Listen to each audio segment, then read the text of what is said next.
O trabalho por aplicativos no Brasil hoje está no centro de um verdadeiro impasse. De um lado, a gente tem a promessa de autonomia, de empreendedorismo, do outro, uma batalha jurídica gigantesca que pode mudar o futuro de milhões de pessoas. Vamos mergulhar nas peças desse quebra-cabeça que é bem complexo. E aí vem a grande pergunta, né? A pergunta de US$ 1 milhão, ou melhor, de bilhões de reais, que está no coração de uma disputa que foi parar nos mais altos tribunais do nosso país. O que define essa relação, afinal? É um contrato de parceria, super alinhado com essa nova economia digital, ou será que é um vínculo de emprego disfarçado pela tecnologia? Para a gente conseguir entender essa questão toda, vamos seguir um roteiro bem claro. Primeiro, a gente fala sobre o dilema do trabalho digital. Depois, a gente entra na diferença fundamental entre ter um chefe de carne e osso e um chefe algoritmo. Em seguida, o confronto de visões entre o TST e o STF. Aí, a gente analisa o impacto real disso na proteção social e, por fim, os casos que estão prestes a bater o martelo nessa discussão toda. Então, tudo começa com a ascensão da tal da gig economy, ou a economia dos bicos, como a gente costuma chamar por aqui. Ela cresceu de um jeito exponencial. E com ela, claro, surgiu um modelo de trabalho que, olha, simplesmente não se encaixa nas categorias que a nossa legislação trabalhista conhece. Isso criou uma zona cinzenta jurídica enorme e muito disputada. E essa falta de encaixe acaba gerando uma insegurança jurídica profunda. Para cada decisão judicial que reconhece um vínculo de emprego, logo em seguida pode aparecer outra que nega. Essa divisão dentro dos tribunais afeta todo mundo. Tanto as empresas, que ficam sem regras claras para operar, quanto os trabalhadores, que vivem numa completa incerteza. Agora, o ponto central de todo esse debate jurídico é um conceito-chave: a subordinação. A ideia clássica, de um chefe dando ordens diretas, foi sendo substituída por uma coisa bem mais sutil e, na visão de muitos juristas, até mais poderosa: o algoritmo. O interessante aqui é justamente essa comparação. De um lado, à esquerda, o modelo clássico, né? Supervisão humana, ordens diretas, controle de ponto.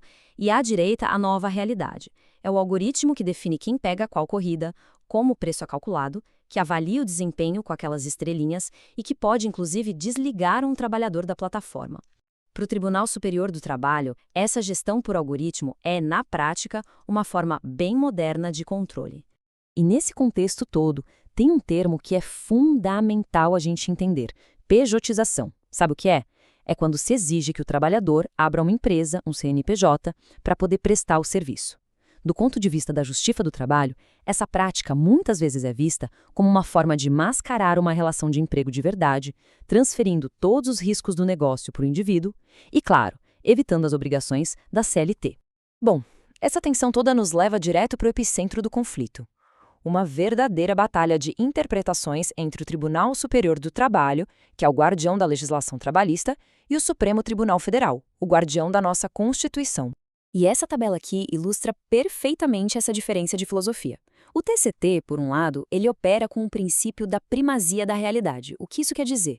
Que o que importa não é o que está escrito no papel, mas como a relação funciona no dia a dia. Já o STF, por outro lado, tem dado prioridade à liberdade econômica, à livre iniciativa, interpretando que a Constituição protege essas novas formas de arranjo de trabalho, mesmo que elas se afastem do modelo tradicional da CLT. Mas é importante a gente notar que nem mesmo dentro do TST existe um consenso, viu? Dados de 2022 mostravam uma corte bem dividida. Das 7 turmas que analisaram o tema naquela época, 4 se posicionaram a favor de reconhecer o vínculo com as plataformas, enquanto outras 3 foram contra. Isso mostra bem a complexidade e a polêmica em torno do assunto. Essa citação resume bem a posição do Supremo. Baseado em decisões anteriores, como aquela que validou a terceirização geral, o STF tem, sistematicamente, cassado as decisões da Justiça do Trabalho que reconhecem o vínculo. O argumento é que os tribunais inferiores estariam desrespeitando seus precedentes sobre a liberdade de contratação. E o impacto dessa postura do STF é impressionante. Um levantamento mostrou que, entre maio de 2023 e março de 2024, cerca de 70% das reclamações que as plataformas levaram ao Supremo conseguiram derrubar as decisões do TST que tinham reconhecido o vínculo de emprego. É um número muito expressivo. Ok, a gente falou bastante de lei, de tribunal, mas agora vamos ver como essa briga jurídica se traduz na vida real. A discussão pode parecer abstrata, mas as consequências da falta de reconhecimento do vínculo são muito concretas e afetam diretamente a rede de proteção social de milhões de pessoas. O ponto crucial é este. Sem o vínculo de emprego, todos esses direitos simplesmente desaparecem. Férias, 13º, FGTS, descanso remunerado, nada disso se aplica.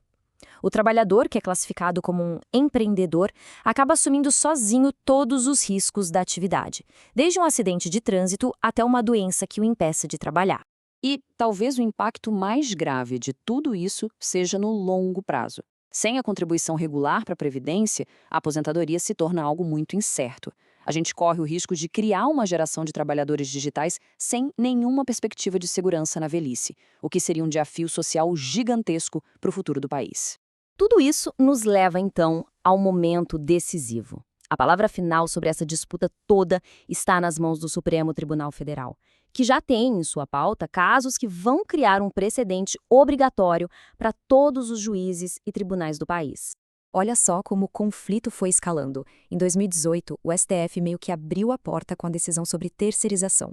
A partir de 2022, o TST reagiu, reconhecendo vínculo em vários casos.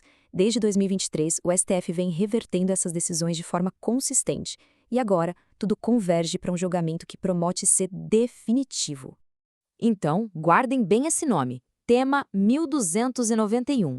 O julgamento desse recurso não vai decidir apenas um caso isolado. Ele vai estabelecer uma tese com repercussão geral.